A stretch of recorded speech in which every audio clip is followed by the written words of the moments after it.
Alright, hello guys. Welcome to another Q&A. So we're going to go through, do some questions. How many questions have we got so far? I've got 5 questions so far. You can always like other people's questions, and that way I'll get to them first. Alright. Might also make a topic. Is there any topic you guys want to discuss in particular? Otherwise we can talk a little bit about exploitation. I think is a somewhat important topic. So if you guys have any questions about exploitation in particular, we can go through that. So any question is fine, but if you have specific questions about exploits, make sure you ask them. You can either leave your name anonymous, or you can write down something or a pseudonym. So then if you write a pseudonym down, then I can, if you ask 2 questions that are related to each other, I'll be able to know who's who. So just wait for a few more questions, and then we'll start. All right. So once again, any questions are welcome, but I think today we'll talk a little bit more about exploitation, which is an important topic. So if you guys have any questions about exploits, any kind of exploit, whether it's live, online, or tournaments, you guys can ask in the Slido. All right. So yeah.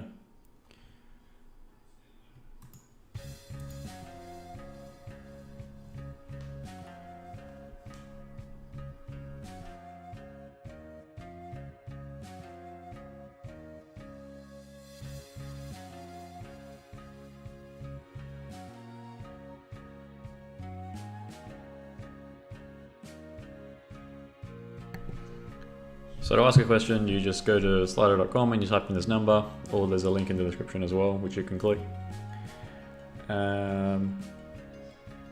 Okay, so let's just get started, shall we? So top question, Lewis asks, hey Thomas, it would be great to hear about your poker journey. How you first got into it, your progression as a poker player, deciding to start Zenith. When did I first get into poker? Probably late-ish 2016. How long ago was that? 4 years ago? Yeah, probably playing for about 4 years now. Just recreationally with friends at first, and then I started to play a bit online. Eventually, I don't know. I think before I was any good, I ended up grinding like would have been over 1 million hands at the low and the micro stakes. So I totally understand what you guys are going on about when you guys think about micros. So yeah, over 1 million hands at the micros, and then probably would be towards the middle and end of, probably towards the middle of 2017. Started getting into solvers, still playing the micros, but learning more about poker theory. And then once you get into solvers and learning poker theory and learning how to play well, you basically, it's just you just go straight up. Like anyone who tries to learn poker from like an old book will just be treading water. The only way, in my opinion, to get good at poker these days is to learn from solvers and learn from people who learn all of their knowledge about poker from solvers, right? So all of the old school way of thinking about poker is almost all of it is wrong. So yeah, that's what I can say about that. I'm lucky that I started playing poker kind of late into it. Like 2016 was when the same kind of time that bots started becoming much better than human players, especially at like Limit Hold'em. I think was sold in like 2014, something like that, 2014 to 2015.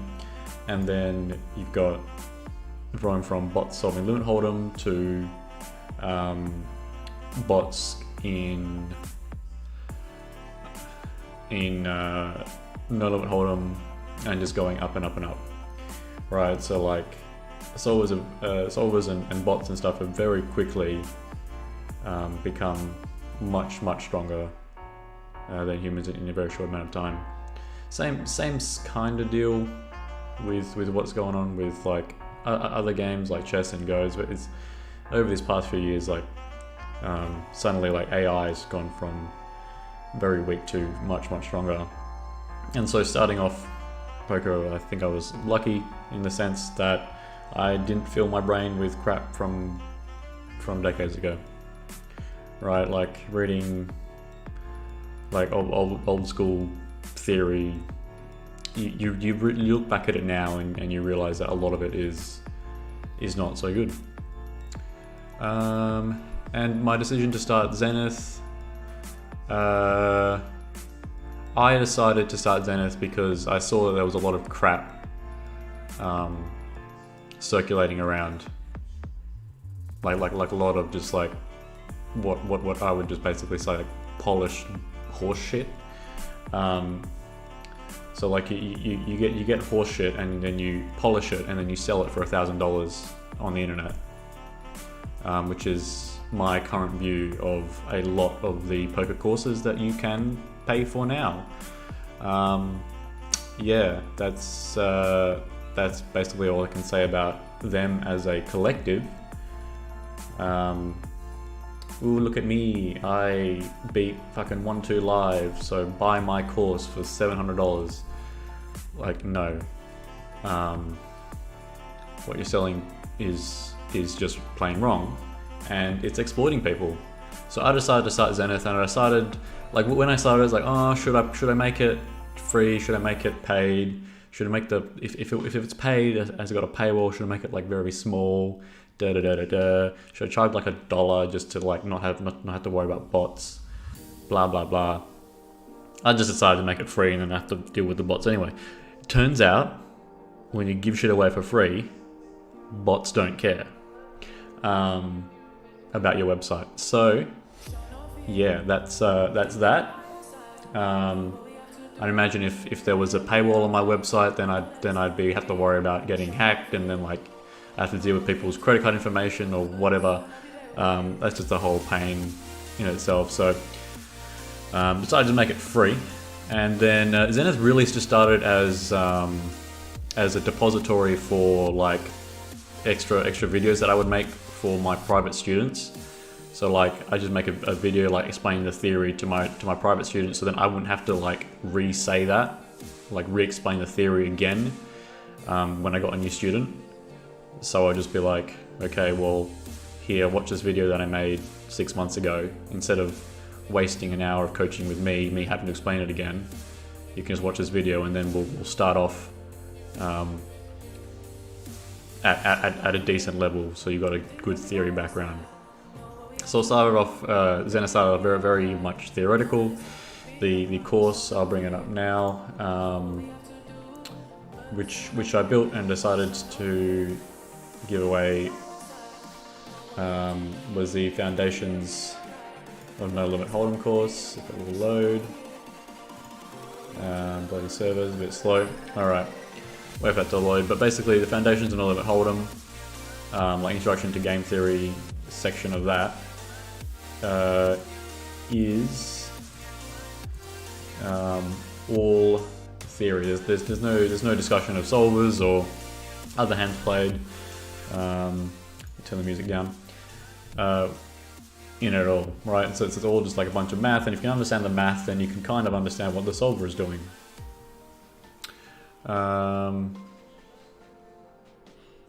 Okay, so thanks a lot for that question. It wasn't really a question, but thank you for that statement anyway. Okay, Matt asks, I feel that players get lost in study, and this umbrella term misses the nuances of what and how to study effectively. What advice would you give to how and what to study? Yeah, so the nuance is pretty important. When you're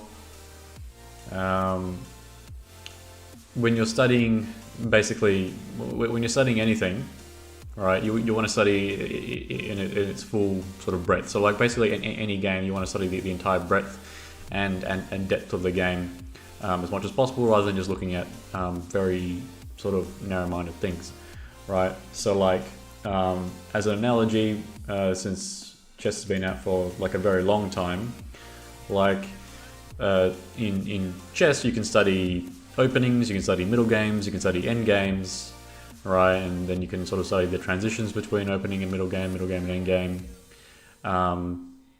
and whatnot. And so like you can think of like there's three big branches of study, but like if you don't, if all you're studying is openings, then like suddenly you're going to get wrecked in the middle game or the end game, and if all you say is the end game, then you're going to get wrecked in the opening, right? So you have to study everything. So bringing that back to poker is that once again you have to study everything. You have to study a good breadth, so you get a good breadth of knowledge. Otherwise, you get wrecked in very specific spots. Like you might know something quite deeply, like you might be like amazing at preflop, and then you get wrecked at the river because you don't know how to play the river, right? So you need to study the entire breadth of the game, which means stuff like studying a good chunk of it is preflop, because preflop is going to be basically in every hand that you play. And then you go and study specific lines in terms of effective study, right? Studying some lines that are common are always good. So the common lines are probably the most common line is the check down line, right? So studying that is pretty important. And then the check down line with maybe like a bet added there sometime, like you can go bet check check and then check bet check, right? So like actually the lines that are a bit more passive are lines that happen more often, so you should be studying them more. And the reason is because like if you study them, like then you can decide whether or not you should bet this hand or check this hand. And it's probably more important to study out of position spots in poker, because out of position is just so much harder than in position. Like position is like a very, very important in poker. So if you're in position, you can make some mistakes and then get away with it in terms of like expectation. But if you do that out of position, if you make a mistake, you can make some really big blunders. Not knowing when to check hands that are particularly strong and deserve to be checked or need to be checked for a specific reason is a really easy way to lose money when you're out of position. Yeah, so like a lot of what players will do is that they'll treat out of position and in position kind of the same, and then they'll end up betting too often when they're out of position, right? And when they bet too often when they're out of position, that means that they're betting too often in general, and so their check line becomes very weak and it becomes very exploitable. You end up having your opponents be able to basically bet their entire range into you when you check, which yeah, that's not a good thing to happen to you. So you should study probably out of position a bit more than in position, just because it's a harder spot, right? And you're going to be playing out of position probably more often than in position because of the effect that multi-way pots, right? Because only one player can technically be in position, the other players are sort of out of position and middle position to them, right? So you should be studying out of position more often, because you're usually going to be playing, even though you want to play pots in position, you're probably going to play pots out of position a good chunk of the time, if not more than half the time, if you include multi-way pots into that. Yeah. And then like other nuances when you think about study, right? Like how you're studying, whether you're a beginner and then you're studying like the basic math, like how to calculate pot odds and what betting in fact means, like why you should bet, blah blah blah. Like that actually, as a beginner, getting from a beginner to a level where you can kind of understand what a solver is doing. It doesn't take too long, but it's a big like learning curve, right? So it's a big jump, which kind of prevents a lot of recreational players from getting into solvers and becoming much better than they are, which is why poker is such a profitable game for players that are actually quite strong, because players who haven't touched a solver in their life will overestimate their own abilities and underestimate their opponents, right? But like if you've been studying for a solver, you've been studying with a solver for 6 months, right? You're going to be way better than a guy who's played for 20 years without doing any study at all, right? Just because when you look at a single solve, like you're effectively playing something like if you study a single solve deeply, you could be effectively playing like 1,000 hands, right? Looking at one solve is like the equivalent of 1,000 hands worth of experience, or maybe even more than 1,000 hands worth of experience, right? So you can get a lot of what it would be the equivalent of experience under your belt by just studying with a solver instead. And there's nowadays with Zenith, there's a bunch of solves that you can get for free, and GTO Plus is relatively inexpensive. Basically, like any solver really is way less expensive than actually having to learn by playing poker. You can lose a lot of money in poker, and you can lose a lot more money than the cost of the solver. And like GTO Plus is a very inexpensive solver. So getting hold of that and getting into sims and running, and then like after a later stage, like if you study other people's sims and you trust that other person to have the ability to make good sims, and then just studying other people's sims is fine. So after you study other people's sims, you then go and make your own sims, right? So you simulate your own spots, then you can go away from GTO and start looking at how you exploit people who deviate from GTO. We might talk a bit about that today. So hello everyone in the chat, everyone who's viewing it right now. So yeah, if you want to ask a question, go to the Slido and then type this number in, or you can click the link in the description. And if you have any questions, you can ask, but I'm going to try to field questions specifically about exploitative play today. So if you have any questions particularly about exploits, we can talk about them a bit more. All right, so thanks Matt for that. Biggest pot you've ever played? Yeah, no, I'm of the rule, like if you remember your biggest pots, then your bankroll management is not there. So yeah, unfortunately, I played plenty of pots that were reasonable size, but like I'm not much of an actual gambler, even though like I play poker.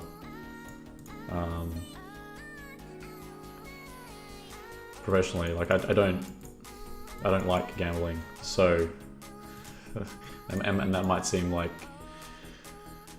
something that's counterintuitive, but like I apply very strict bankroll management.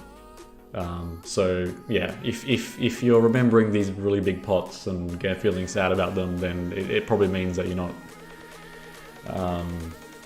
applying good bankroll management, to be honest. So like that doesn't answer your question, but it answers a question that's a bit deeper than that, I think. So thanks, Anonymous. So Anonymous asks, how do you split your study? What do you feel is the most important and what gets underappreciated? Yeah, so this is very similar to the, I think, Matt's question.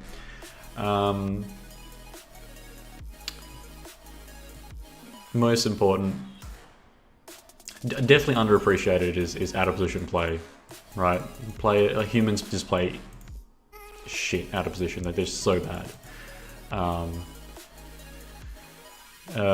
Guillaume, in the chat there, if you ask the question in the Slido, that would be good. Yeah, is that how you pronounce your name, Guillaume? Yeah, I'll ask it in the Slido instead.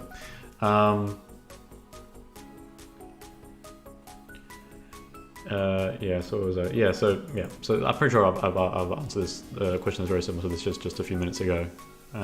Most important, underappreciated. Yeah. I think most important you would consider would be out of position and underappreciated. It's like looking at the check down lines. I think is underappreciated, even though they're pretty important as well. So I guess check down lines and out of position play are probably things you need to look at. The reason why check down lines are underappreciated is because like not a lot of money went in, but they're still pretty important to play because they happen so often compared to the other lines. Right, so it's very easy to underappreciate a check down line. And you also see some weird stuff in out of position play where you check a very good hand in order to trap, right? And that's like pretty important. And if you've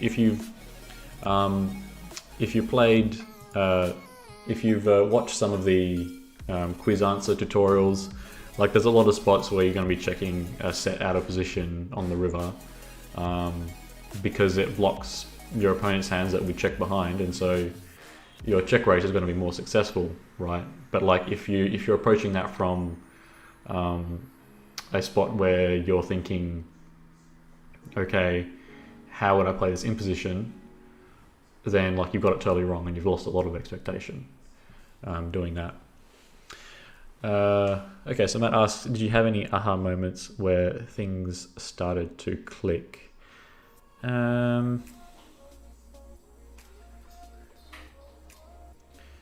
Yeah, so I think one of the biggest ones. Hang on.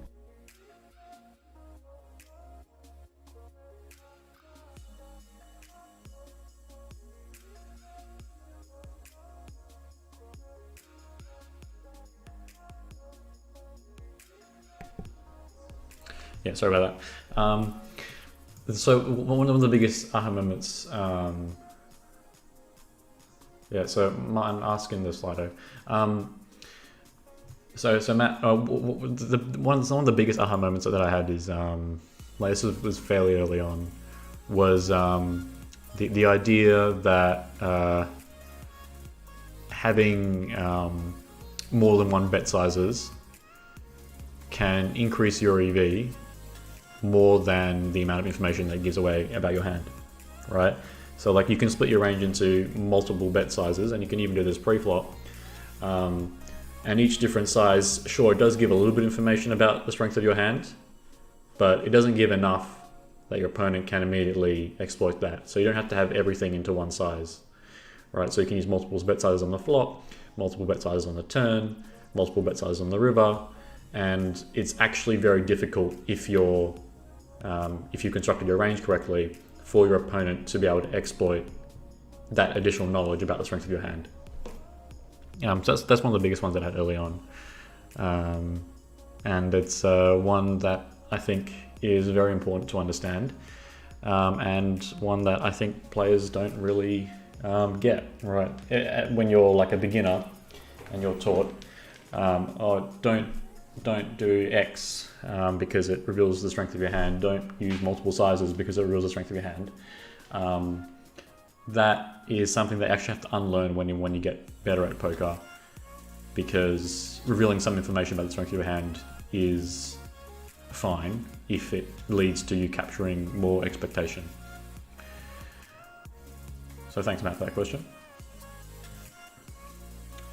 What set you think could beat on Zoom PokerStars? Probably all of them. Thanks, Ross. How do you measure improvement? Well, there's different ways you can measure improvement, right? You can, if you're playing in the same pool of players, the quickest way to measure improvement, well, it's not really a very quick way, but one of the ways you can measure improvement is just looking at your win rate against that pool, right? Okay, what was my win rate 6 months ago? What is it now, right? Have I improved from 6 months ago compared to now? And like, it takes a long time to measure improvement because like you will look back to yourself 6 months ago and realize that you're much better than you are now.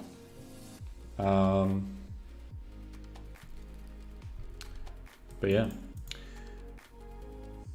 Other ways you can measure improvement.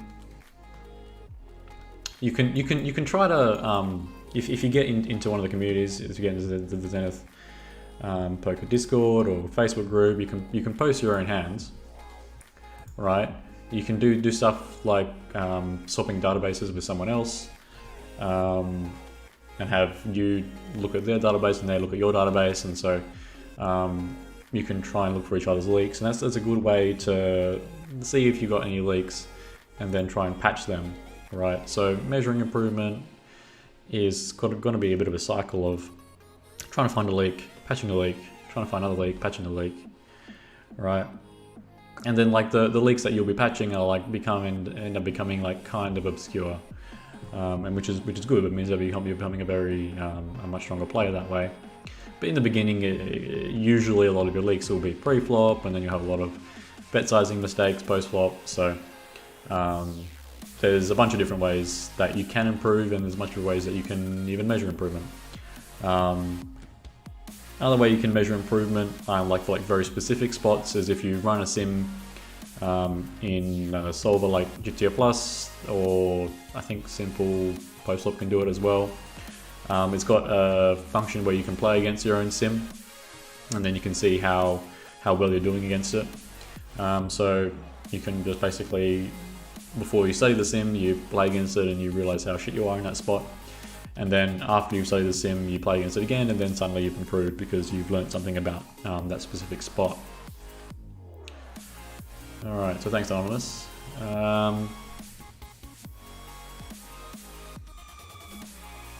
Yeah, so once again, if you have a question, ask in the Slido. So Martin, if you can just chuck your question in the Slido when I get to it. Okay. So once again, any questions, you go to Slido and you type his number in. Yeah, so I wanted to ask a question. If you guys have any questions about exploits, we can go through them today. Any questions about exploits in particular?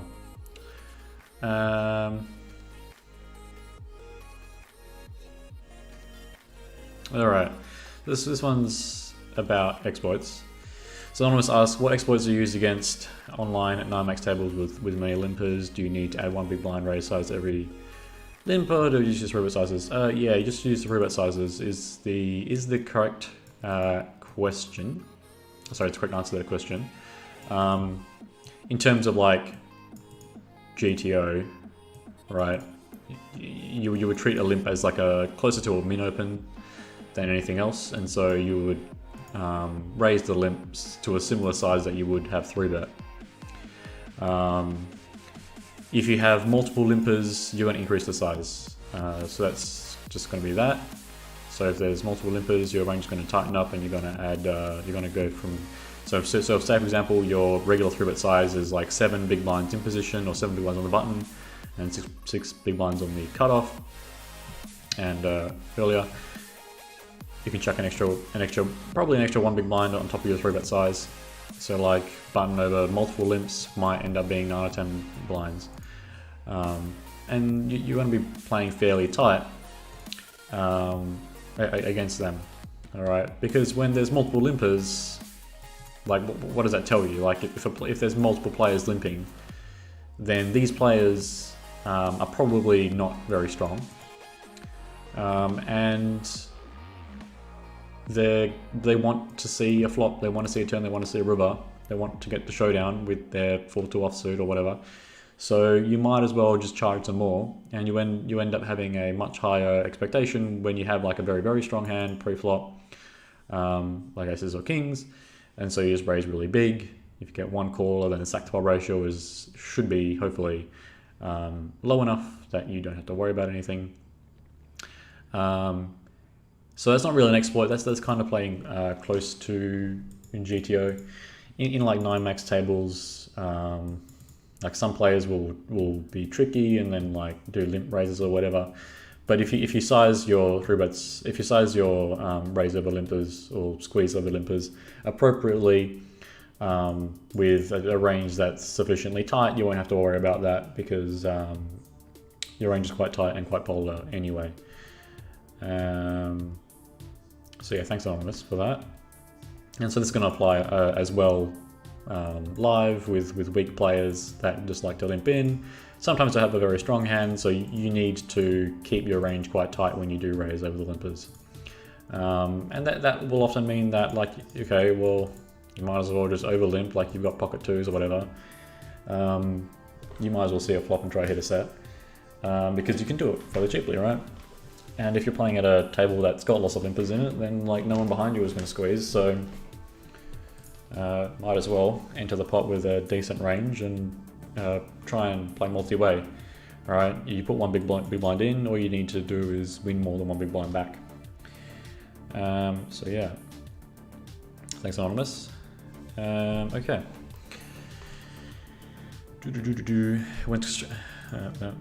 Yeah, okay, so Lewis asks, when constructing exploitative adjustments, how much concern should you have for being counter-exploited? Well, the whole point of constructing your exploit in the first place is that you know that your opponent is playing a certain way, and you're trying to win as much from them as possible, so you just exploit them as basically as much as you can. In terms of being counter-exploited, like you just end up getting into a bit of a leveling wall with yourself. That's not really necessary. When you make an exploitative adjustment, you see what your opponent's doing and then you adjust to that. Okay, your opponent is playing in a way that's not GTO, and so you adjust to that. You don't really have to worry about being counter-exploited.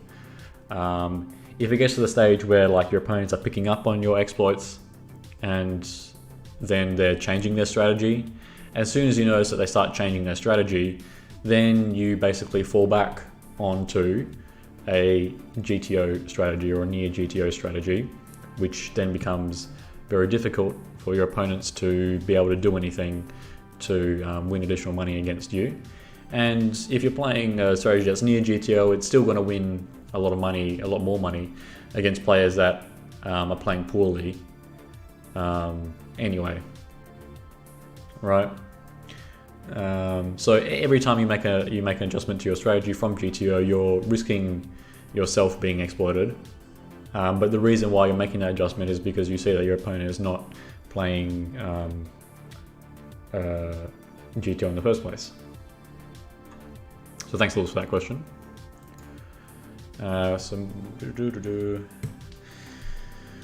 Okay, some more exploits. Talking about node locking, preflop sims, and Bud teaches us about exploits. Yeah, so that one's Martin's question. So Martin, yeah, might as well. I was looking at this sim today, so we can talk a bit about it. So node locking preflop sims. Okay, so not everyone has a preflop solver. Not everyone knows how to node lock. So this is a fairly complicated, fairly advanced question you're asking.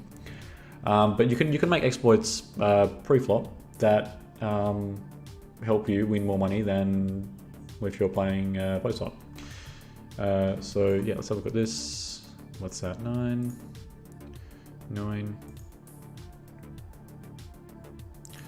9.1, 9.4, 7.9. What are these big ones?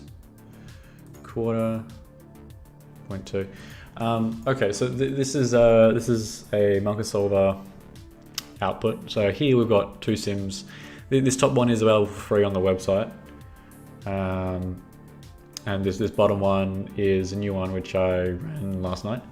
This is looking at This is a node locked preflop sim. It's essentially node locked. It's not really node locked. It's frequency locked. Or basically you tell the solver kind of what frequencies you want for your opponents, and then the solver will be happily oblige and try to create a strategy that kind of exploits them. All right. So I fielded the question yesterday, the day before yesterday, about what leaks you think that your opponents might have in the blinds, and then I decided to make the sim. So here, like you can look, we've got the GTO sim, which folds at 56% of the time, so opening 44% of the time. And then you've got this sim, which is a sim which tries to exploit players that are playing too loose and too passive. Okay, so this is a sim that specifically is designed to try and exploit players that are loose and passive, which is probably going to be the majority of players that you would face at lower levels and live. Players play too wide and they play too passive, and this isn't very loose passive. It's just like a tiny bit loose passive, right? And we can have a look at how it's at what happens. Okay, so here about an extra size, it doesn't really matter. You can kind of collapse these two sizes together, but you can see that like there's a better spread, I guess, of sizes to like this small size and then bigger sizes than compared to the GTO sim. All right, you've got these sizes being open, and we can look at the opening range. So in the GTO sim, you got folding 40, so you're going to be opening 44% of the time, but here now we're only opening like 38% of the time. So this kind of backs up what you would initially think about how to exploit people that are too loose, right? It might not think about how you'd exploit people that are too passive, but definitely people who are too loose. If people are too loose, that means they're going to be continuing more pre-flop. So how I made this sim in particular is that I've locked the continuing frequencies against the open, not necessarily the frequencies after that, but definitely against the open. So I've locked the small blind continuing frequencies and the big blind continuing frequencies and the big blind squeeze frequencies. So anything against the open, basically their 3-bet and calling ranges have been locked in at a certain frequency. Okay, so I can show you the differences between the two. So here, big blind folding 30%, which I've locked to, and here big blind folding 39%. So the big blind is folding a little bit less, so continuing a little bit more, right, against the small size, and same for the small blind. Right, here's 79% versus 76%. So both players are playing a little bit more, right? And so if both players are playing a little bit more, they're continuing a little bit more against the open, you've got you're opening a tighter range. But because you're opening a tighter range, like you're also opening sizes that are in general a little bit bigger, all right? So like here, most of the sizes goes to around 2.5 open, but here like the 3.5 and the 3 is used a fair bit more, and as well as the very small size as well. Now, one of the interesting things is that this is something that you could probably also assume based on the passive component of the loose passive, right? So if it's loose, we're tightening up, but if they're passive, right, we're using a bunch of different sizes, okay? And what we'll end up doing is, because they're playing passively against us, if we've got a strong hand, we want to put more money in the pot. All right, so how do we do that? We have to open for a bigger size.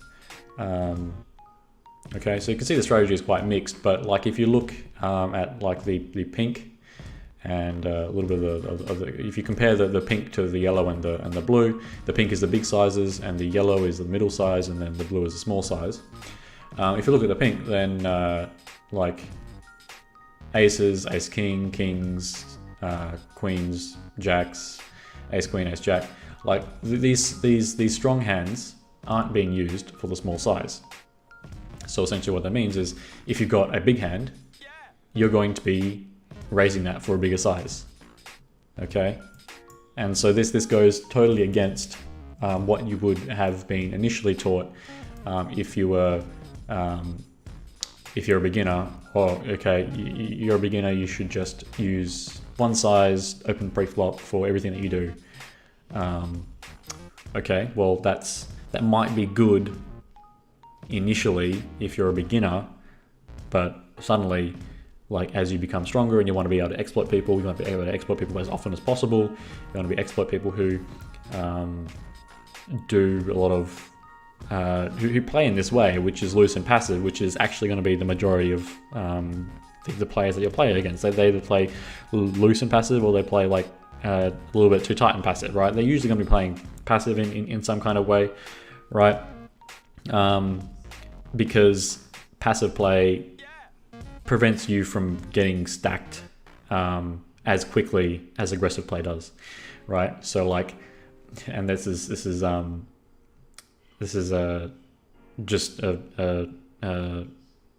it's because of the variance in the game. Weak players that play too aggressively end up losing all their money faster than weak players that play too passively, right? So there you go. So you'll end up having more weak players in the pool remaining after a certain period of time, because all the aggressive players, or more passive players in the pool remaining, because all the aggressive players have lost all their money already. Anyway, so exploiting this particular player type, where both the blinds are a bit loose and passive. This is just a demonstrative simulation. It's not a sim that's trying to be GTO. So I've gone and locked the frequencies, and I've also locked the size. Okay, so this is going to be them continuing more often as a call. They're not continuing as often as a 3-bet, and when they do 3-bet, they're only going to be 3-betting to 4x out of position. So if we open to 2 big blinds, they're going to be 4-betting to roughly 8. If we open to 2.5, they're 4-betting to roughly 3-betting roughly 10. If we open to 3.5, then whatever, right? So they're 3-betting out of position a little bit closer to 4x. So they're continuing loose, they're continuing a bit more passive, and this is just a tiny bit loose and a tiny bit passive. And you're already seeing these big adjustments in what you can do with your pre-flop sizing. You can go on average, like, well, yeah, you can see basically ace queen suited, ace jack suited, king queen suited almost never go for the very small size. Some of these other hands are the same, but like aces, kings, right, queens plus and ace king, like those hands go for the big size much more often. And on the flip side, hands are towards the middle of your range, towards like the middling part of your range, where like you're happy-ish to see a flop, multi-way, like pocket 2s, pocket 3s, pocket 4s, like others like suited kind of broadways, like suited gapped hands that kind of have something else going for them, like these suited aces. They're going to go for the small size. It kind of makes sense, right? You've got a suited ace, you want a higher stack to pot ratio when you hit a flush, especially against players that are playing too many suited hands. If they're playing too many suited hands, they're playing too many multi-way hands, especially against small blinds who don't like go and play 3-bet or fold. They like have calls and do stuff that's they have like a very wide calling range, which is what's going on here. Right, so here like it's 10% calling range versus in GTO lane you have 7.5%. 8% calling range versus 4.7%. So they're calling a lot more often and 3-betting less. So you're going to be playing multi-way. So like a lot of these hands that are a bit stronger playing multi-way, these suited hands, these connected hands, they're going to open for the small size more often. On the other hand, if you got like a kind of a big hand with a nice blocker, right, you can open that to the big size, right? So here they got ace-2 suited. Like that's probably the weakest suited ace that you've got, even though it's you can make the wheel draw as well. And like these suited kings, they open for like this big size, right? Like jack 7, jack 8, ace 5 offsuit, ace 10 offsuit, right? They're going for this big size more often, because it's better for those particular hands to not have to play multi-way, right? Because you don't want to play multi-way. Especially if the small blind is going to want to play multi-way and call instead of play 3-bet or fold or whatever when you open very big. Okay, so this way of exploiting your opponents, which would just be exploits that you can think about off the top of your head, that would apply post-flop, right? Also apply pre-flop. And in fact, like the exploit, when you just think about it, these exploits are actually very easy to come up with, but like people don't do it because it's been drilled into their head that you shouldn't change your open size pre-flop. You should play one size and that's the best size and da.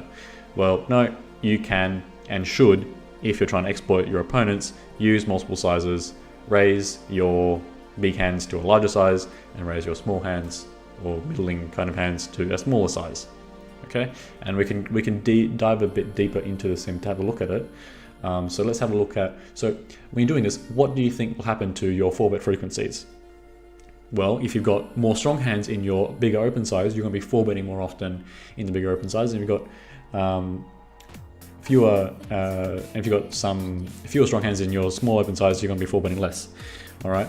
Also, because these players are passive, all right, they're going to be folding a bit more against their 3-bet. So let's have a look. So here between 100 and 150. Yeah, all right. We can compare the versus 150. So this is your folding frequency against 150. If you open min and then the big blind three bets you, and this is against 140. All right. So like your folding frequency is going to be roughly the same. You've constructed it correctly. What are we going here? 50% versus 54%. Yeah, there you go. 47.5 versus 60, 40. Yeah, okay. The 4-bit frequencies. Yeah. Okay. So let's have a look at the 4-bit frequencies. So say you open min, and then the big blind three bets you. Here you're folding half the time, calling 45% of the time. So you're 4-betting what, like 4% of the time here in this exploitative sim. But if you did it in GTO, sorry, fold here, raise here, calling a lot less, 4-betting a bit more, right? 4-betting almost 3 times as much. On the other hand, if you look at the big size, let's say 80%, and here you go. Right, the 4-bit frequency there is probably 15-ish% versus here, let's say about 15% as well, and the big side, the even bigger size, a bit more. All right, and so that's the effect of playing against players that are too passive, right? If they're too passive when they're through at you, you're not going to be able to 4-bet as many hands for value. Like you look at the value component of these two ranges, like the weakest pocket pair that is 4-bet. So here in the GTO sim, we've got all the way down to 10s. 10s just sometimes jams. Jacks always 4-bets basically.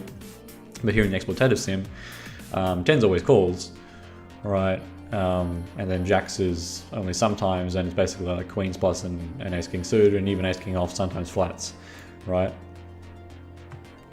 So when you're playing against players that are too passive, right, sure, you're going to be 4-betting less, and like when you do 4-bet, the 4-bet ranges are going to be a bit different as well, right, in terms of like the value component. Okay, so once again, if you have any questions, you can go to the Slido and then ask your question, and we'll get to it. So Collotti is saying about this: why don't high stake players mix brutal open sizes? I don't know. It's just they don't have good pre-flop ranges. It depends on what you mean by like super high stakes, and a lot of players are just comfortable playing a single open size, even though you can make more money playing multiple open sizes, and it's not that difficult to play multiple open sizes. Sure, you have to learn a bit more, but that's going back to the whole breadth versus depth of study. You can study a bit higher breadth of the game if you look at how to play different stack to pot ratios in single raise pots and 3-bet pots and 4-bet pots, than just like playing quite comfortably in the one open size that you're up against, the one open size that you're comfortable with, right? Because your opponents will be using different open sizes against you, right? Some players might like to open small, some players like to open big, some players like to open somewhere in between, and you have to learn how to defend against all of them. So if you're learning how to defend against all of them, you might as well just learn how to use them, and use them simultaneously. And it's fairly easy to do. And it's a fairly easy exploit you can make at against players of a certain type, and you're going to run into players that are loose and passive probably more often than the other player types. It's probably the biggest bulk out of. It's probably the most common player type in poker, because GTO was very aggressive and GTO was very tight. So GTO is very tight and aggressive. And so humans, the biggest mistakes that they can make are playing too loose and playing too passively. Yeah, so once again, if you have a question, go to the Slido and put it here, because I'm going to answer these questions first. If you have questions about exploits, we can go and talk about the exploits. So thanks, Martin, for asking that question about the no-locking preflop sims. If anyone else has questions about that no-lock sim that we just went through, you can ask in the Slido and we'll have another look at it. Okay, so NTT question. So Anonymous asks, what should the open sizes be when dealing with a straddle or ante in online games? You treat on the gun as a new big blind, and do we increase past 2x, 2.5x? Yeah, so you treat the undergun as the new big blind. So you size all your bets according to you basically make all your bets relative to the current pot, which has got to do the biggest component of the current pot is the undergun straddle, which is usually 2 big blinds, or if there's an ante, you can add them in as well. So in general, right, the earlier positions will open smaller and the later positions will open bigger, right? Specific to the game that you're playing in. If you're playing in a straddle ante online game, you're going to run into spots where like your opponents don't know what to do and don't even know what size to use and don't even know how to respond to each size, because straddle ante games are especially straddle ante cash games are a relatively new thing for online. And if you're playing live, doing this whole exploiting business is probably the best way to do it anyway. So I would probably, if you're trying to play GTO, then if you want to do really well, then you have to run your own sims, which should be a little bit expensive to do. But yeah, you can basically use the same kind of percentages and go small from early positions and then size up as you get into later positions. So like that might mean like 30% open, like a 30% raise when you're on the gun, all the way up to like 60-70% when you're on the button, and then 100% when you're on the small blind. But like if you're playing like these straddle ante games, you might not even get there because a lot of people would limp for some reason. Anyway, so yeah, thanks Anonymous for asking that question.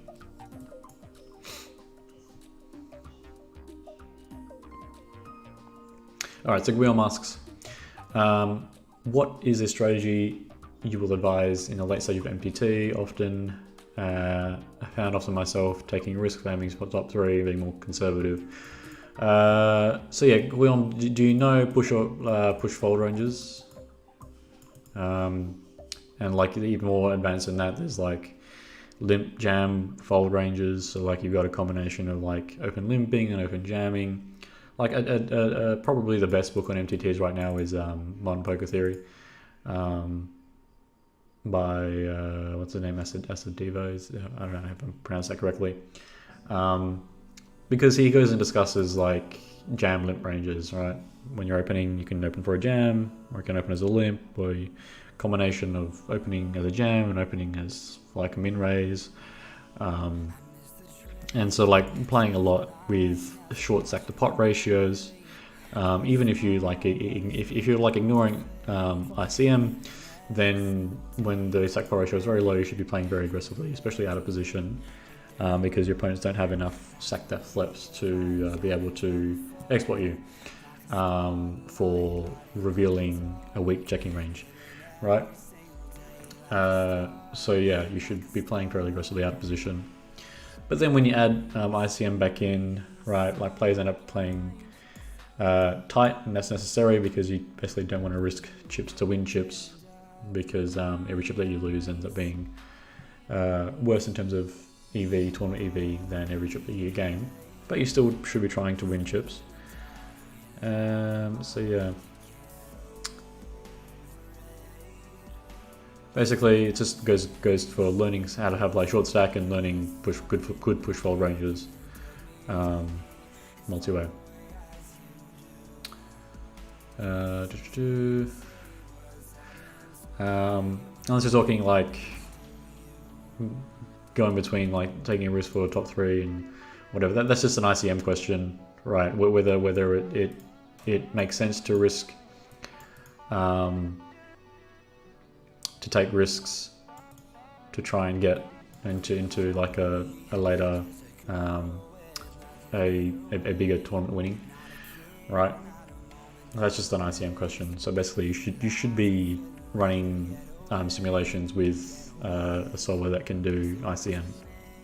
So a good way to practice it would be just playing sit and go, so single table tournaments, or like a multi-table sit and go, because there's a lot of ICM considerations when you're playing sit and goes compared to MTTs, which is like the ICM problem is very gradual.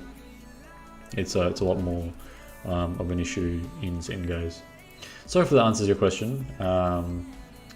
Question was a bit broad, and I'm not the strongest player. Well, I'm not the best player at tournaments. Right, I mean, a lot of cash game players do very well in tournaments just because of the experience that they have, and at certain stack depths in MTTs, it plays very similar to cash. It's not too difficult to learn short stack stuff. Players end up playing too timidly short stack anyway. All right, so thanks, Will.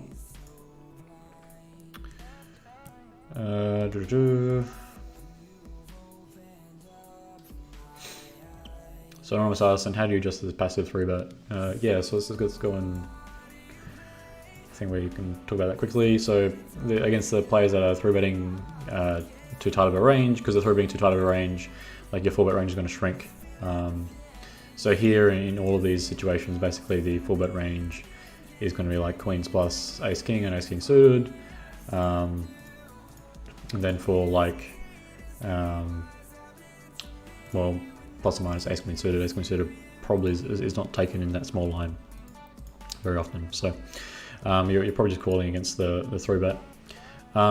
Compared to GTO, when they're like 3-betting appropriate ranges, your 4-bet range, sorry.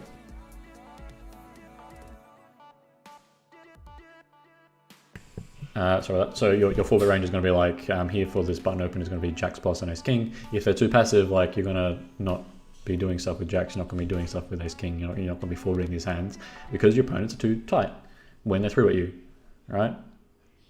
You can still have a decent calling range because that doesn't really matter, right? You can still have hands that would call and play reasonably well post-flop, especially if they're 3-betting to a size that's smaller than it should be, right? Yeah. So yeah, because they're too passive, when they do 3-bet you, they're by definition, I guess, stronger than they should be, and so your 4-bet range needs to be stronger as well. All right. So Tolkien, if you ask it here, then I'll answer it. If you ask it in the YouTube chat, I won't get to it. So yeah, if you have a question, go to the Slido and type in this number, then ask a question, and it will show up on the screen so everyone else can read it. And so people who are watching this later will be able to see which questions that I answered. So please ask the question here so I can answer it properly. Okay, so thanks Anonymous for asking that question. So Anonymous asks, I struggle to study efficiently with GTO Plus. Do you have any tips? I always put multiple sizings in 3-bet pots as they rest out of position.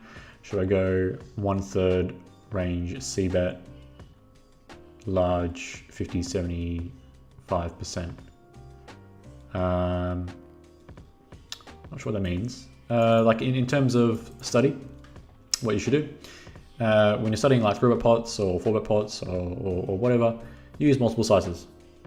So if you use multiple sizes, you're going to be able to pick the best sizes appropriately. Simplifying in the sense of doing 1/3 with range, while it might make you feel nice and warm and cuddly, it is the wrong thing to do, right? It's usually these simplifications are an oversimplification. It's because like you're looking at a sim that looks like this with all the different colors and frequencies and whatnot, and you get overwhelmed. Well, all these different colors, what all these different colors telling you is that if you play well enough in the streets after this street for any of these sizes, you should get roughly the same EV, okay? So you do that post-flop as well in GTO Plus. You've got multiple sizes, each size a different color. You look at this sim, and then you've put 5 different bet sizes in, but the solver only likes to choose these 2 sizes. That sim is telling you that if you choose this size or something in between or something like that, you'll do well if you can play the next streets well as well, right? I said the word well too many times there. If you're playing your the entire game tree at a high enough level, you should capture the same amount of EV against opponents, against strong opponents, if you use any size that the sim likes or any size in between, right? Going and just putting everything into 1/3 and saving your entire range is not the way. It's not the right way to go about that. You usually do want to have a check back range, especially like if you 3-bet in position. If you 3-bet in position and your opponent has called you, then c-betting your entire range for 1/3 just doesn't make any sense at all, right? Because some of your hands pre-flop were bluffs, okay? And now your range is quite polar, okay? If your range is quite polar, why would you bet small, right? If your range is polar, you should be betting big. And if you have hands that want to see the next street for free, you should just take that option, okay? Or hands that want to give up, you should take that option. Out of position, depends whether you're the big blind or the small blind. Small blind's 3-bet range out of position is a little bit more merged, okay? So you're going to be c-betting a higher frequency versus the, and as a result, like the 3-bet size is a bit smaller.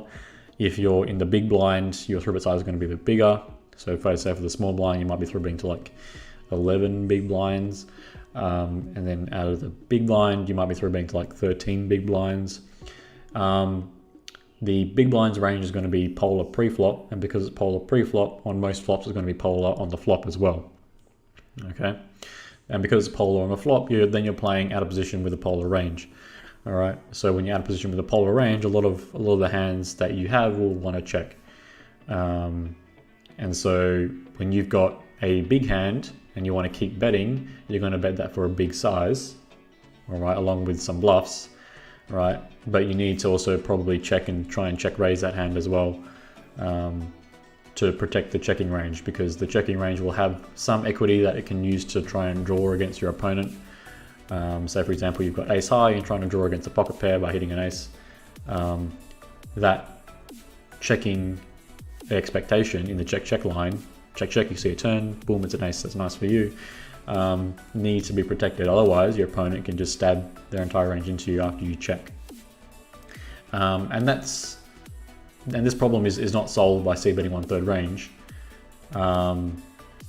at all, because if you were smart about your pre-flop raise sizes, you should have raised really freaking big.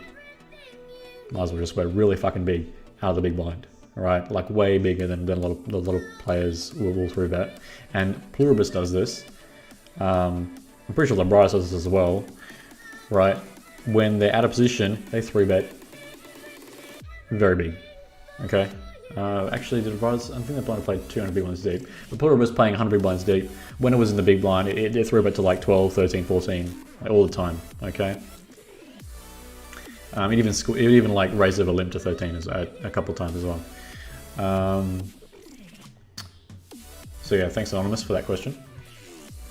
And if you have more questions about studying 3-bet pots, then some of the more recent quiz answer tutorials you can access. If you can access those quizzes, I'll put the tutorial videos up soon. You can try those quizzes and just give them a try, and then if you're not sure of the answer, you can always ask in the Discord group or Facebook group. All right, so thanks Anonymous. All right, so Lewis asks, if you have many areas left to improve, you think implementing multiple pre-flop sizing will be high on your priority or focus post-flop first? So yeah, this goes back to breadth of study over the depth of study. Everyone always has lots of places that they can improve, because poker is, Northern Hold'em, is a enormous game. It's an enormous game, and you can always improve in every area. So trying to implement multiple sizes now will prevent you from having to relearn shit later. And it will improve your breadth of study, which is going to be more important for you in the long run. If you only study, say you only study XYZ open size, and then all the post-flop stuff for that, right? Suddenly when your opponent throws a size that's a bit different, you're out of your depth. Like you've got no idea what you're doing. So study breadth rather than depth. And it's going to be like you're building your knowledge base in like layers, right? So like if you can imagine like you're building like a brick wall, right? You put one brick there, and then you want to put another brick there, and then like I want to put another brick there. This is very crude.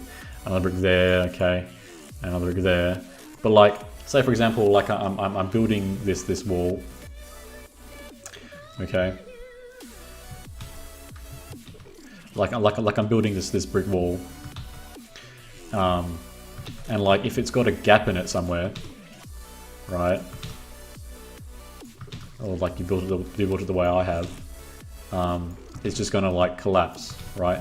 Or if you just build it one on top of the other, like so here's a gap, right? So that's bad. So gap's no good.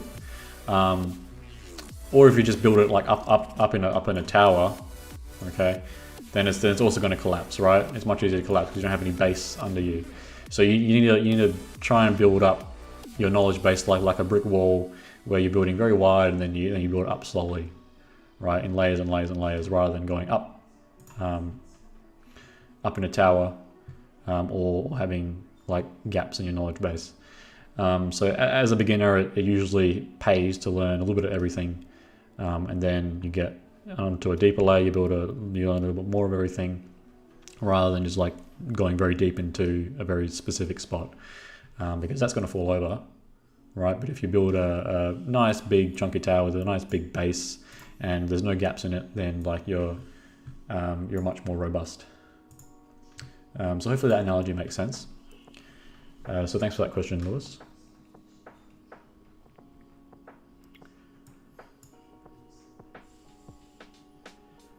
When will we update the post-flop sim to GTO Plus for cutoff open and button or small blind call?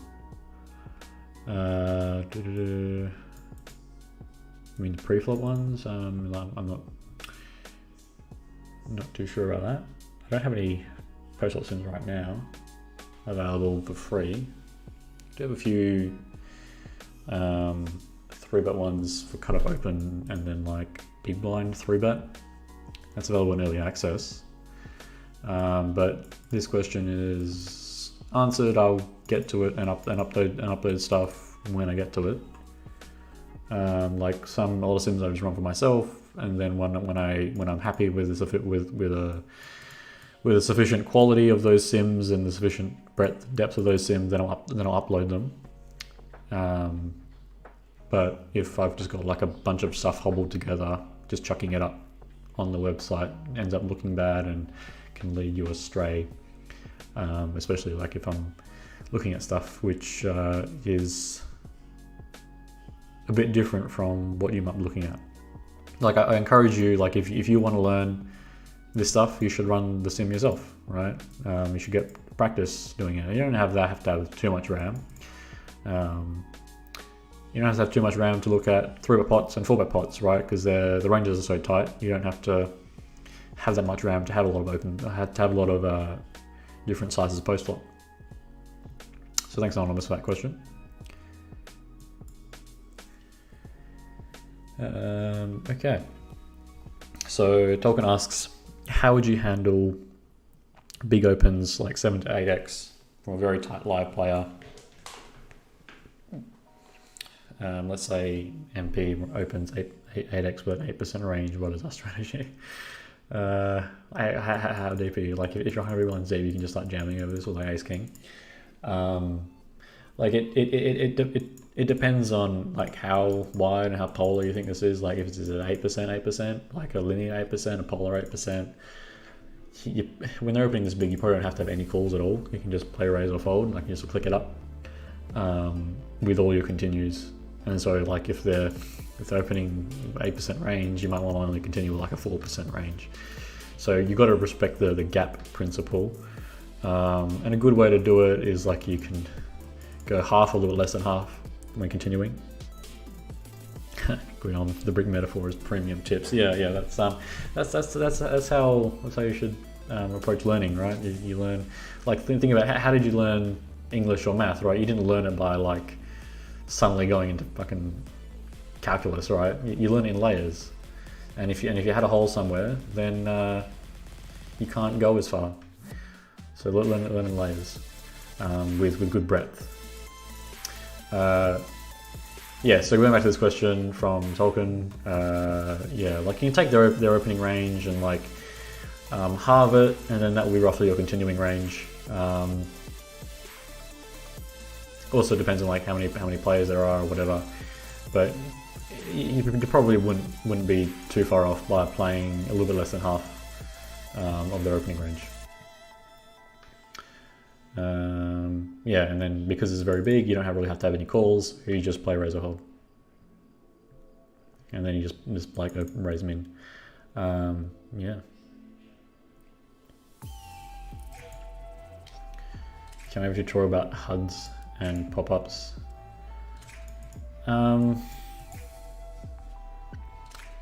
Like, but besides like basic stats, I don't really find that using a HUD is super useful. Unless you've got enormous samples on your opponents. And a lot of the time you won't have very big samples, so like the HUD doesn't really help too much. Like when I use a HUD, I use it mainly just to track my own hands, and so I can analyze them later. But can we have an open tutorial? I mean, like, I guess you can, but when it will be done, question about HUDs and stuff, like I don't really find a lot of benefit in using too many statistics in HUDs rather than just like the very basic stuff, right? You call their VPIP and their PFR and the 3-bet percentage, and then that will tell you enough about the players. Even if you only got a couple hundred hands against them, that will tell you enough about the player to be able to make some exploits, both postflop and preflop. But the types of exploits that you would want to make with minimal information aren't going to be too large, right? So thanks Anonymous for that. I might make a tutorial about like how to use basic HUD information to make preflop exploits. That might be something that people would be interested in. Just the same way that like I run this sim for this, looking at how to adjust to opponents that are playing too loose and passive. If you notice a player that's loose and passive in your HUD, then you can make a good preflop exploit in order to adjust to them. Or if they're too aggressive, or they're loose aggressive, or they're tight and aggressive, much tighter and much more aggressive than in GTO, then you would that might be something that people would be interested in. But like general HUD stuff, no, that's not super important, because looking at the individual statistics isn't going to tell you too much about the way the opponent plays.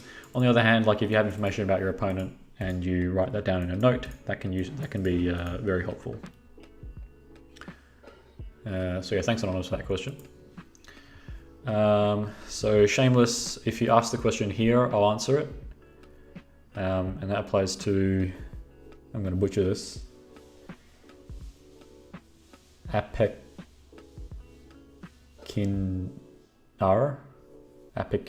I don't know how to read Russian.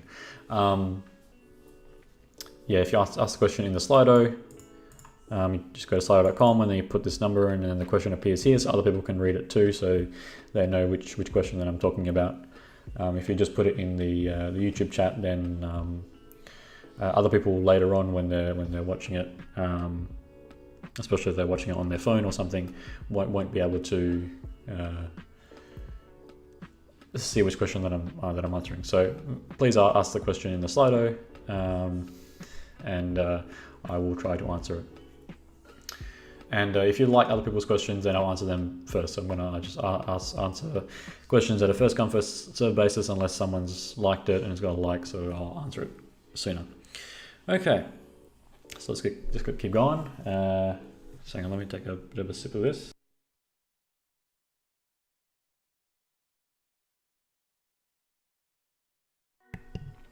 Talking non-stop for an hour can make your voice dry. Okay.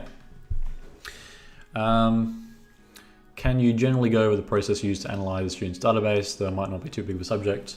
I recently, and I'll show you the exact place you can find it. You go to zenithpoker.com, you log in, you go to training.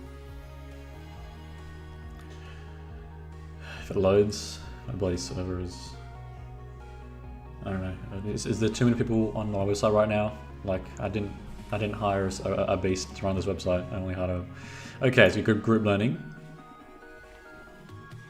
and then you scroll down and you go database analysis. I recently put this up. I mean, I did these like last year, and those were private, and I decided just to keep it for a few months, and now that they're available. So you can go and click on the database analysis, and these are 3 tutorials where I went through 3 different databases and then looked at specific filters and tried to look for leaks and compared those leaks to what we do with preflop and postflop. A lot of this stuff will be preflop leaks, and then we went through a few hands postflop as well. So in terms of database analysis, if you're thinking about how you would go and analyze your own database, I have 3 good tutorials here where I went through 3 different students' database in a tutorial format and went through and looked at and tried to find leaks in their database. So please feel free. So how you find it is you go to training and then group learning and then database analysis, or you just go to this so zenithpoker.com/topic/database-analysis, and that will take you here. Okay, so that hopefully answers your question. So I've got some lessons/database analysis. So hopefully that answers your question. So yeah, it is too big of a subject to talk about here, but I've got 3.5-hour long videos to answer that question for you. So thanks Anonymous for asking that question. Alright, so Anonymous asks, when you're out of position, if we know our opponents are betting too much, should we put more of the hands that we would have bet into the call range and just let them barrel? If we know our opponents are betting too much, yes, that we would have raised, I think. Yeah, if your opponents are barreling too much, you should trap the shit out of them. Is the answer to that. You should both trap the shit out of them and then fold more on the previous street.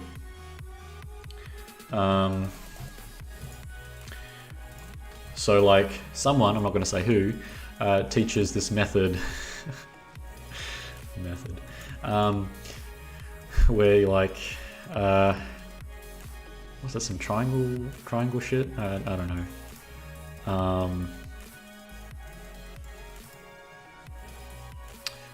I don't know. How do they draw it? Do they draw it like this? Or something? Like this is like the flop. And this is like the turn, and this is like the rua.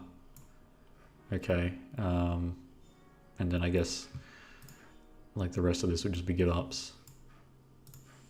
Okay, but they're not really talked about. Anyway, so where was I? Yeah, where they're like bet 70%. That's not a number. Where like they bet 70% on each street or something. Like 70% frequency on each street. So I bet the flop, and now I'm going to barrel the turn at 70% frequency, and then give up 30%, and then on the river you give up another 30%, or whatever. Right. So this is the value component. This is the bluff, and so the value continues, and then the bluff, whatever. Right. This is a really bad way of doing it, because they end up barreling at a frequency that's way too high. Usually in position barrel frequency should be, on average across all different possible turns and rivers, should be around 50%, maybe a little bit more than 50%. And the reason why it's 50% is because of the 50% rule. Yeah, it depends how polar the flop bet was as well. But like usually the continuation bet frequency is going to be a little bit more than 50% when you're in position, and when they're out of position is going to be roughly the same, rather than 70%. And the way that you exploit people who are barreling too often is you just trap them.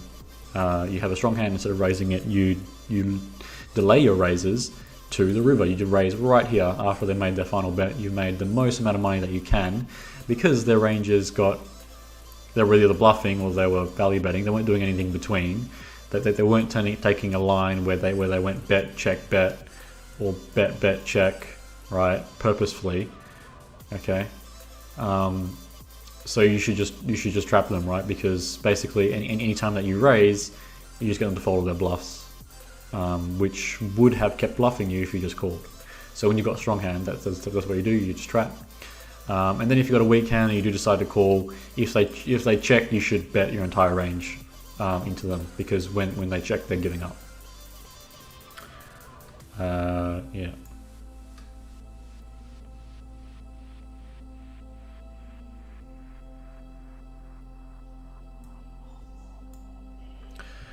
So yeah, so that applies both out of position and in position.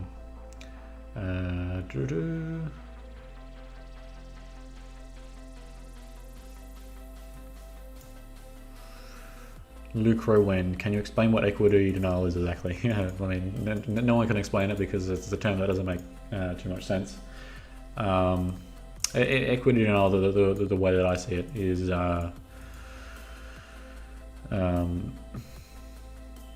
you're trying to reduce the expected value of draws instead of letting them check through. Okay, like you're really, like, equity denial is you're forcing your opponent to pay to see the next street. And usually in position is going to be doing this. So out of position, if they're smart, they will, if they were the aggressor on the previous street, when they check, if they were the aggressor on the previous street, they should have a polar range. And so when they check, they will have some hands that will want to see the next street for free. And so in position, we'll want to bet small to try and prevent the bulk of the opponent's range from seeing the next street for free. So basically, every bet that's not before the river can be thought of as a bet that has some component of equity denial, rather than a bet that's purely equity denial. There are specific spots where the bet is basically only equity denial, and that is really the spot that I just talked about, where the previous street aggressor has now, especially if they are out of position, has now checked to you. There, when you're in position, you would usually benefit from making a small bet to prevent your opponent's draws from seeing the next street. So say, for example, you opened on the button, you have the big blind called, and then you continuation bet, and then they raise, so they check raise the flop, and then you call the check raise, and then you see the turn, and then they check the turn. So after their flop check raise,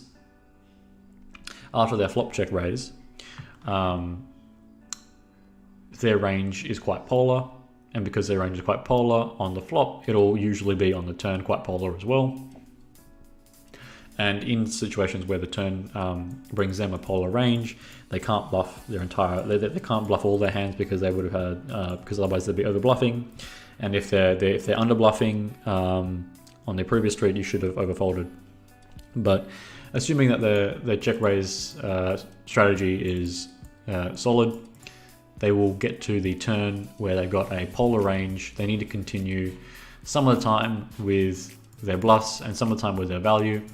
But more often than not, their checking range will be very weak, but protected some small percentage of the time by check raises with the value component to go for a double check raise. Okay, so in that situation where your opponent's checking range is almost entirely draws and weak hands, right, that kind of just want to see the next street for free, but protected by some very, very strong hands, any bet that you make is going to be equity denial, because you're betting into a polar range, which for the vast majority of situations is the exact opposite of what you want to do. Except in this particular spot, you're doing it to prevent your opponent's draws from seeing the river for free. Okay, so that's why you bet very small, to try and save as many chips as you can if you do get check raised a second time. And that way you can actually bet a little bit more frequently Because then your opponent's calling range will just be purely just draws, right? So thanks, Luca Owen, for asking that question.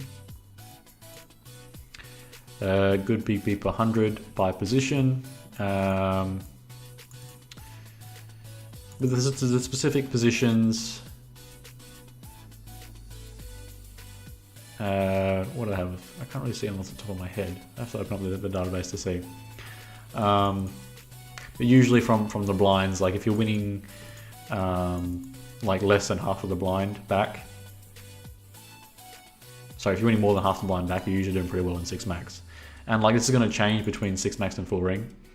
Like out of the blinds in a full ring game is going to be different, way different than 6 max, and that's again going to be different in the smaller tables. So I can't really give you a good answer because it depends on how many players are at the table. And that makes sense, right? If you're playing a full ring table and you're in the big blind, compared to 6 max, there's 3 extra players that will try to take that blind off you. 3 extra players that can have a very strong hand, and so it makes sense for you to lose that pot more often. So thanks anyone for asking that question. Sorry I can't give you a great answer, but unless you give me some more information in particular, I can't really answer that. Yeah.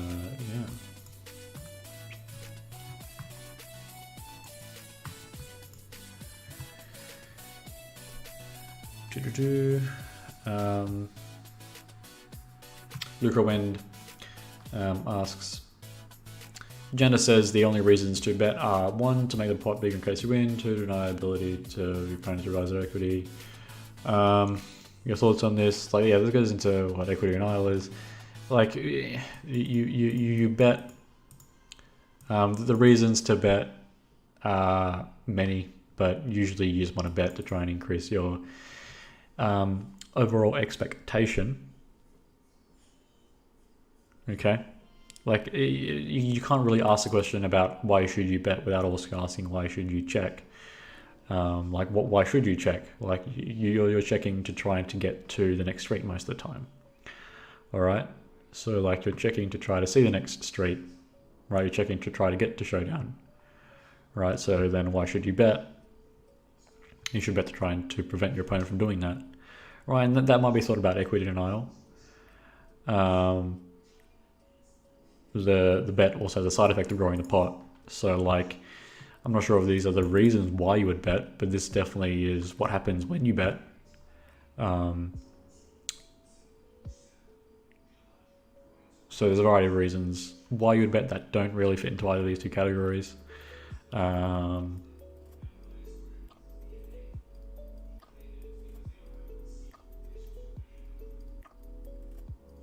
So yeah.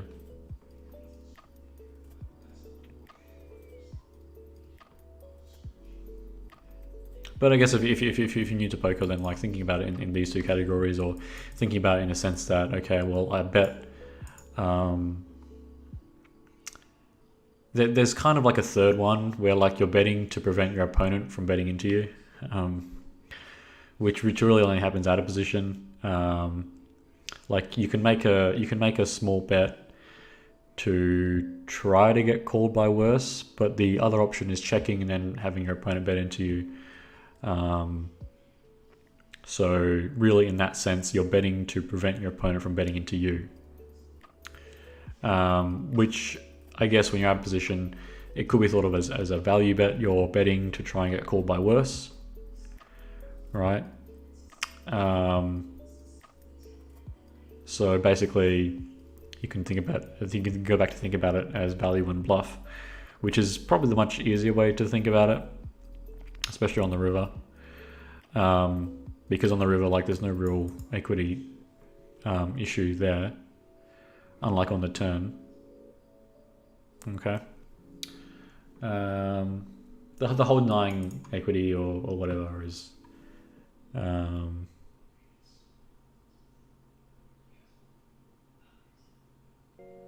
it's ill-defined, and so like you're going to get some hand wavy stuff in order to try and explain it. Yeah.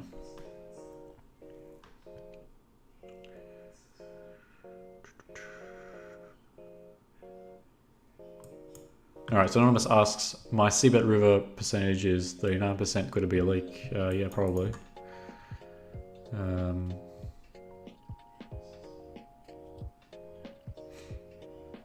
This is probably too low. You probably want it to be around 50%, a little bit more than 50%. Depends whether you're in position, out of position, or whatever, but probably closer to 50% is a little bit better. This would be like you bet the turn, now you bet the river. Also depends on the stack to pot ratio or whatever, but usually, especially if you're in position, if you can filter it for in position, if it's less than 50%, then you made a mistake because of the 50% rule, right? At any stage, if you're betting less than half the time, the out of position player can exploit you by donking. Yep, so keep the questions rolling in. I'll keep answering for a few minutes. How long have we gone for? An hour and a half? Yeah, okay, we'll just keep going.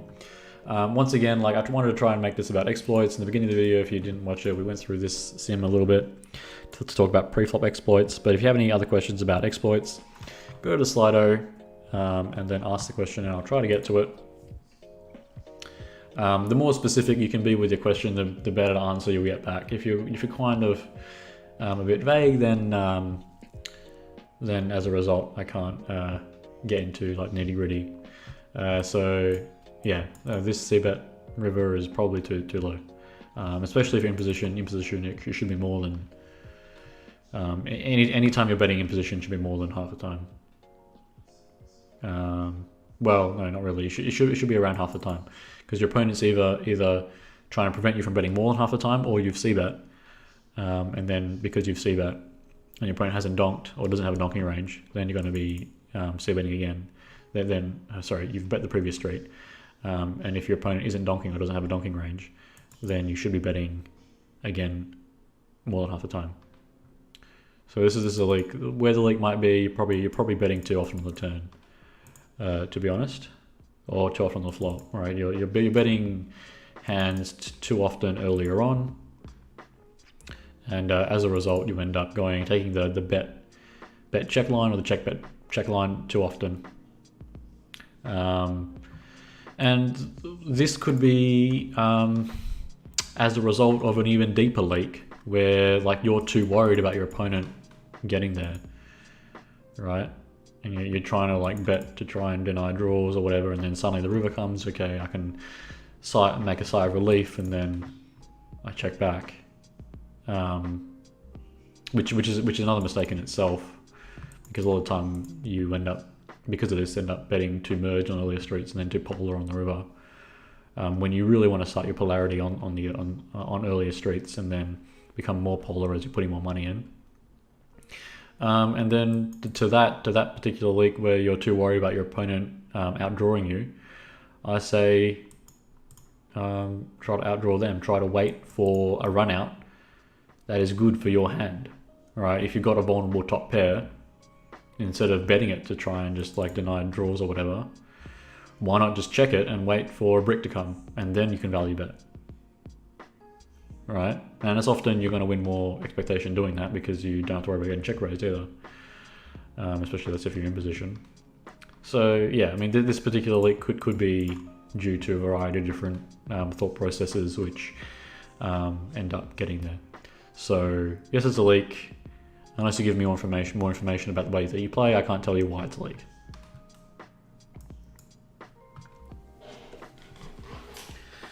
Okay, so Anonymous asks, you think we should barrel more frequently against wide ranges? And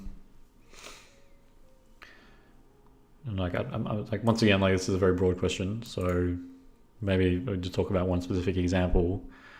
Like if you've opened before the flop and you know that your opponent's continued too wide, then on the next street you should bet more often. But the way to counter that is by tightening up on the previous street.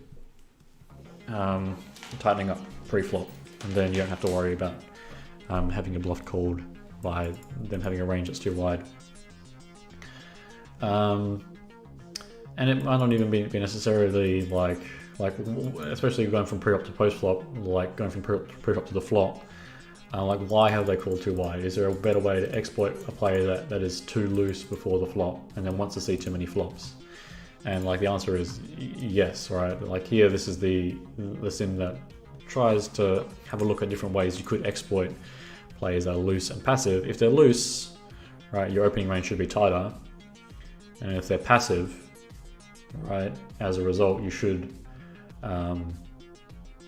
open bigger with your strong hands and smaller with your middling and weak hands. Right, and as a result, you can like see the difference in EVs between these two sims of the particular hands. Like aces for this this sim is like 9.17, and aces for this sim is 9.75, right? And like that kind of makes sense because like your opponents, even though they're too loose, they're also too passive. All right, so you're not getting 3-bet enough. Right, so most of the EV from aces is because when you got 3-bet, you could 4-bet them. And if they're not 3-betting very often, then the EV of aces goes down. On the other hand, if we look at pocket twos, here for this particular open, like pocket twos is a quarter in big blind and EV, but here in this GTO sim, it's closer to a 10th, right? So all of these hands in the middle, right, the middle part of your range, go up in EV, okay, when you're playing against a loose passive opponent, compared to GTO, when all the hands in the middle of your range are kind of low. Right, so here's 10-8 suited, 0.16 in GTO, versus this sim at 0.2. So it gains a bit of EV by opponents playing too passively and too wide. And then barreling more frequently against wide ranges, like the best way to deal with the wide ranges is to tighten up before the flop, and then yeah, you end up barreling more. You end up betting more on the next street, you end up betting more on the flop. Not necessarily even more on the turn. If you think they're going to call too much, you should just bet bigger, or you should use a mix of open sizes to try and exploit your opponents before the flop. So once they get to the flop, they've already made a mistake that you've set the stacks up for a little bit better to exploit. So thanks Anonymous for asking that question.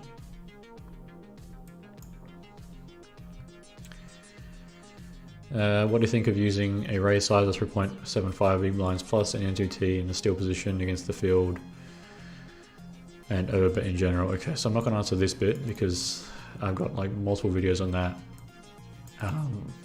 looking at that stuff post flop. Usually when there's low in steal position, so you're talking about the cutoff and button, are you? Like in the later positions, you're going to be using a bigger size, but using a very big size is not super necessary. Like there's no rake, so might as well just go post flop and then play accordingly, right? And then like also it helps you in terms of ICM because like you're putting less in to try and win the same amount, and then you don't put more in unless like your chance of winning the pot is very high. Okay, so like. Sure, go and see a flop against your opponent. So yeah, using a very big size is not super necessary, but going a little bit bigger in the later positions is probably a good thing to do. The reason why you go bigger is because you're going to be playing in position against them, and if you're playing in position against them, you want the pot to be bigger on average. Versus in the earlier positions, you usually want to go small to try and prevent your opponents in the field, like the button and cutoff, from flatting, and then like you're out of position in like a bloated pot, or even worse, you're getting 3-bet from one of the players behind you, and then you have to fold. So usually you go from small opens from early positions, and then go to bigger opens from in the later positions. So yeah, thanks for asking that question, Guillaume. I'm not sure what you meant about the overbet thing, but overbetting post flop, I think I've got a few videos on. You can just search them in the channel. Okay.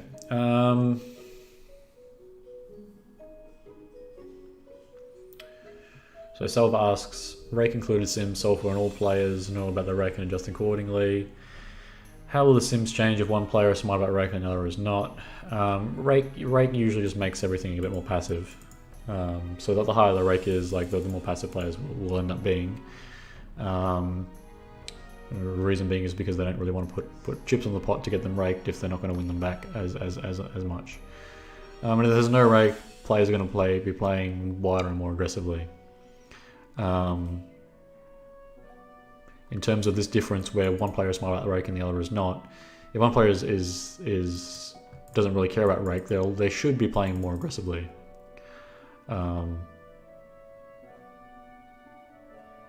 So like you'll end up trapping a bit more.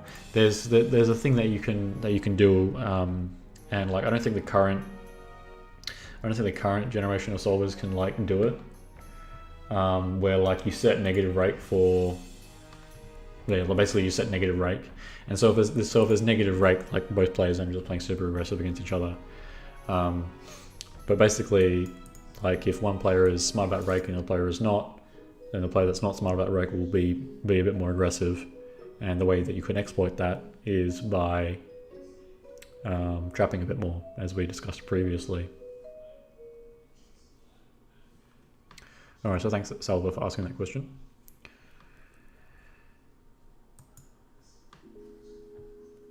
Alright, what was the conclusion about solvers and card removal? DV addition seems about 0.1%. Yeah, I mean this is about right. I think 0.5% is like the most it will be. And so like it might affect some stuff. It might affect some stuff, especially like when the ranges become very, very narrow. Then the EVs will change a bit when you've got the 4 folding ranges in there. But when the ranges are very wide, it's only like 0.1% per player. So there is a bit of a not EV difference. There is a bit of an EV difference between whether there's folding ranges or not, and that difference is bigger when the ranges get narrower. Which kind of makes sense, right? The folding ranges just represent some kind of card removal, and when the range is very narrow, you can use card removal to get a little bit more information about your opponent's hand, and so it's going to have a slightly bigger effect. But when the ranges are very wide, that effect gets diminished. So thanks Anonymous for asking that question. In like day-to-day play, like if you're playing against humans, this small effect is never going to really be a significant consideration compared to just playing well, right? Like if you play well, you're going to get much more EV than like probably an order of magnitude more in terms of EV difference than like worrying about the difference between it and the folding ranges. So I'd say 0.5% per player is like an upper limit, and it applies more when the ranges are tight than when the ranges are wide. So thanks Anonymous for answering that question. How do you go? So Anonymous asks, how do you go about remembering the frequency of betting things like just random high cards on flops? So just based on the actual overall frequency on the texture. So I'll tell you a secret. I don't know all the frequencies all the time. Okay, and no one does. All right, so you don't actually have to go and remember like specific frequencies. As long as you can play well across multiple streets, right? And the key word there is multiple streets rather than just this specific street, right? If I make a bet on this street, right? So the flop, for example, if I make a bet on the flop, that doesn't tell you anything about what's going to happen on the river because there's 2 more streets and 1,000 different combinations of turns of rivers that could happen, right? So you're going to have 1,000 different permutations, I should say. No, what?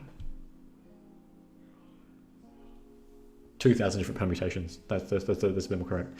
So there's 2,000 different permutations of turns and rivers that could happen, which could change the ranges a bit more, right? So it's not just important about knowing how to play this hand and this frequency in this specific spot. It's more about knowing how to play the hand across the entire flop, turn, river, and if you're smart about it, preflop as well. Okay, so you're playing the entire game across all the different streets rather than worrying about one specific frequency on one street. So yeah, worrying about individual frequencies is not a very important thing but the frequencies of individual hands is not really important in my opinion. Learning how to play well across multiple streets, including pre-flop, is the better way to do it, I think. Yeah. The overall betting frequency will have something to do with it. Obviously, if the overall betting frequency is high, like you think you know it's high, then like specific hands are going to be betting more often. Then smaller hands going to be looking at the bet size as well, right? So if the bet size that you've got is that you're going to be using, that you're confident in using, is going to be big, then you're going to have a check back range. If it's going to be small, then maybe you're going to be betting things a bit more often. All right, so thanks Anonymous for answering that question. Okay, so Lewis asks, say we're trying to implement a multiple sizing strategy, I guess that's pre-flop. Or is it post-flop? How important is it allocate the appropriate number of bluffs in each sizing? Once again, this goes to like the frequency thing we just talked about. It's when you're playing against humans, right? Which hopefully you're going to be playing against humans most of the time because that's how you make money in poker. The frequency at which you bluff and the bluff to value ratio and whatever, the specific bluff to value ratio that you're using in the moment is an unknown, right? Because your opponent doesn't know what frequencies that you're using, and they can't really figure that out without an enormous sample on you, whether in this particular spot you're over bluffing or under bluffing, right? And so you should take a bit of a sigh of relief in knowing that you don't have to have the perfect frequencies all the time, as long as you're close, right? And also knowing which hands you should put into which size is much more of an important thing, because some hands that uses a bluff in one size makes a lot more sense than another size, right? So knowing which hand goes into which size is probably a little bit more important than the frequency at which that hand goes into that size, right? So say for example you've got a bluff candidate, you know that it can check or it can bet pot, but it can't bet quarter pot, for example. Then like knowing that difference, knowing that I can either check this hand or I can bet pot but I can't bet quarter pot, is in general enough to do really well against human opponents. The exact frequencies at which you do it don't matter that much, but knowing that you can is the important thing. All right, and it's the same with like say for example, like you're looking into overbetting the flop, right? Overbetting the flop, like it's you say you've got two different sizes. You got an overbet on the flop, which is 200%, and then like a regular bet, which is like 50%. Like knowing which hands go into overbet size and which hands go into the small size and which hands can like go in between, like that's enough, right? Okay, I've got these overpairs, I can overbet them, right? So, and like certain overpairs like to be overbet more often or whatever. I've got pair top picker, I can overbet that, right? I've got these kinds of bluffs, I can overbet them, or I can go for the small bet, okay? And these other kinds of bluffs, you can't really overbet them, but I actually want to check these hands, right? I've got this bunch of air here, right? This air, it's kind of nice air because like it's air that can outdraw bottom pair, so maybe I'll check that back to try and outdraw bottom pair and ace high kind of thing. It doesn't really make sense as an overbet, because if I overbet this air, then suddenly if my opponent calls, I've got no equity, right? So just knowing which hands you can put into which size is more important than the frequencies of each one when you're playing against humans, right? So thanks Lewis for asking that question. Of course, like in terms of the frequencies, like if you're doing it well, you'll end up playing really close to good frequencies anyway. So like the frequencies that you end up playing being close to GTO is a side effect of knowing what you can do and what you can't do. All right. So we're almost gone for 2 hours here. So I guess I'll have a last call for questions. So if you have a question, go to Slido and then type in this number, you can ask a question. Okay, so last call for questions. All right. What do you think you can get from watching high stakes live poker if you're low? Yeah, you can't get very much from this. Yeah, there's almost nothing that you can learn that I would say that there's nothing there. Like, people who are playing high stakes live poker are playing high stakes because they're rich for other reasons, or there's a few very good players that are good at exploiting like rich whales, and so they're rich because they've gotten into the right games or whatnot.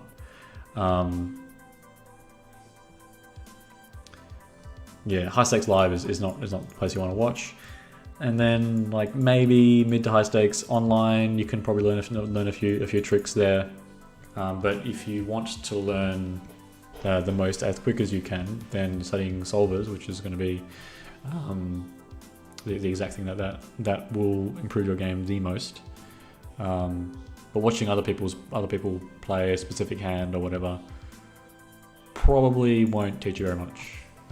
I think it'll definitely. I should say there's a lot more like mistakes that you'll pick up than good play, right? Because humans, especially if they're playing live poker, and like those live poker games go for hours and hours and hours, and in like a 10 or 12 or 16 or 35 hour session, right? There's going to be a lot of mistakes, so you'll end up having players making a lot of mistakes, and so like you'll end up learning things that are just not so good. Yeah. So thanks for asking that question. So Lucro, single raise pot, one hero versus big blind. Flop 7-6-5 two-tone. We should bet queen jack type hands half the time, but big blind's not folding as ace king high. What should we do with these hands? I'm not sure. I don't really understand this question. This is a very specific question about a specific flop. So like, and I'm pretty sure I have a few sims and single raise pots, button versus big blind on flops that are very similar to this, available in the library. So if you just go to the library, I'm pretty sure there's like big blind versus button, single raise pot, connected boards, low connected boards. You can just download that and run it in GTO Plus and then have a look at yourself. I mean, the open size for those ones was only 2 big blinds because at the time if you're playing a single open size strategy, then 2 big blinds is pretty good for all the positions. Yeah, even though, yeah, there's that, you can just have a look at that. All right. If you're up against a specific opponent that's not folding ace king high, then like you should probably like there's nothing wrong with betting these hands still. Actually no, there is, because like in that sense they're not really getting any better hands to fold. If they're not folding ace king high, then you should probably not bluff at all. Ace or king high, yeah. On this kind of board.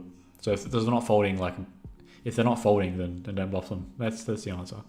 So thanks, Lucro End.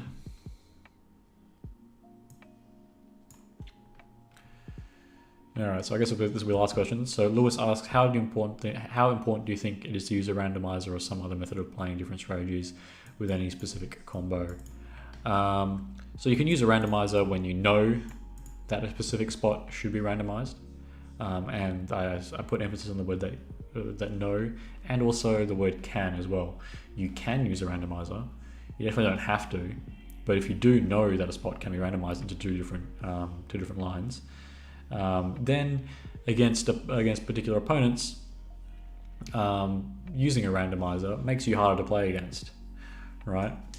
Because then it takes away some of the specific. It takes away some of your own decision making, and then moving on to a randomizer, and it makes your play more random. And if your play is more random, then it'll be harder for your opponents to be able to pick up any leaks that you do have over a large sample. So using a randomizer is a good way to prevent your opponent from getting enough of a sample on you to exploit any leaks that you do have in your game. But then, yeah, using it when you know a hand is good for two different sizes, And then like if you don't know but you're kind of sure, you can also use a randomizer as well. And for the frequencies that you use for the randomizer, usually it doesn't matter unless you're like fairly confident that this hand you want to have it as a low frequency or whatever. So you can set the frequencies yourself, but otherwise just flipping a coin is pretty good too. Like if you're confident that a hand can go to two different sizes, say for example bet and check, and you're not really sure, then like flipping a coin is probably going to be just as good as taking one line all the time, or one line half the time, or one line a small frequency of the time, or whatever, right? And the reason why that's the case is because like the opponent that you're playing against right now in this hand can't tell from you flipping that coin whether or not you did something at the correct frequency or whatever. Because they can't see your randomizer, right? They can't see your hand, they can't see your randomizer. They don't really know what you're doing. And it takes them a very large sample in order to try and figure that out. So thanks, Lewis, for asking that question. No more questions, guys. Thanks for... do I press exit? Thanks for joining me, everyone, for this live stream Q&A. So quick shout out to the chat. Guillaume, Martin, Colotti, Kajokariu, sorry I butchered that, Tolkien, Apikanar, or Apikandar, I don't know. Sorry I butchered your name. Shameless and Adam. Thanks for joining. And I'll also have to thank the Patreons. So people who have signed up on Patreon, your name read out at the end of these videos. So thanks to Jared, Barbaros, Benito, Julien, and I think I also have to thank Josh as well. So thanks guys, and I will see you in the next one.